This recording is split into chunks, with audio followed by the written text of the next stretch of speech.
पुरानी पेंशन योजना लागू करने की मांग को लेकर महाराष्ट्र राज्य पुरानी पेंशन एसोसिएशन भंडारा जिले की ओर से सैकड़ों की संख्या में तुमसर में मशाल जुलूस निकाला गया और इसके जरिए मांग की गई कि पेंशन उसी तरह शुरू की जाए जैसे 2005 से पहले मिलती थी।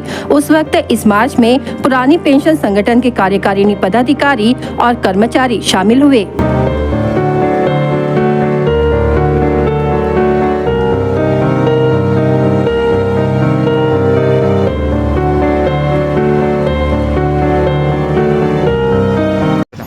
नितीन मोहन चव्हाण, जुनी पेन्शन महाराष्ट्र राज्य जुनी पेन्शन संघटना तालुका अध्यक्ष या नात्याने आज आम्ही जो इथे मसाल मोर्चा काढण्यात आलेला आहे। आमचे राज्य पदाधिकारी आमच्या वर्धा येथे होऊ घातलेल्या 2 ऑक्टोबर 2024 पासून अन्नत्याग उपोषणावर बसलेले आहेत। कारण 2005 नंतर लागलेले जे काही सर्व कर्मचारी आहेत यांना शासन वेळोवेळी कुठल्याही प्रकारचा 1982-84चा जो धोरण आहे शासनाचा तो न अवलंबून कायदा करून आम्हाला जीपीएफ, डीसीपीएस किंवा एनपीएस लावण्याचा आम्हावर थोपवण्याचं काम सरकार करून राहिलेलं आहे। आणि अशा या सरकारचा निषेध म्हणून आम्ही आज तुमसरमध्ये मशाल रॅली काढून आमच्या वर्धा येथे उपोषणासाठी बसलेले राज्य पदाधिकारी आहेत यांना आम्ही सपोर्ट करण्यासाठी ही महारॅली काढण्यात आलेली आहे।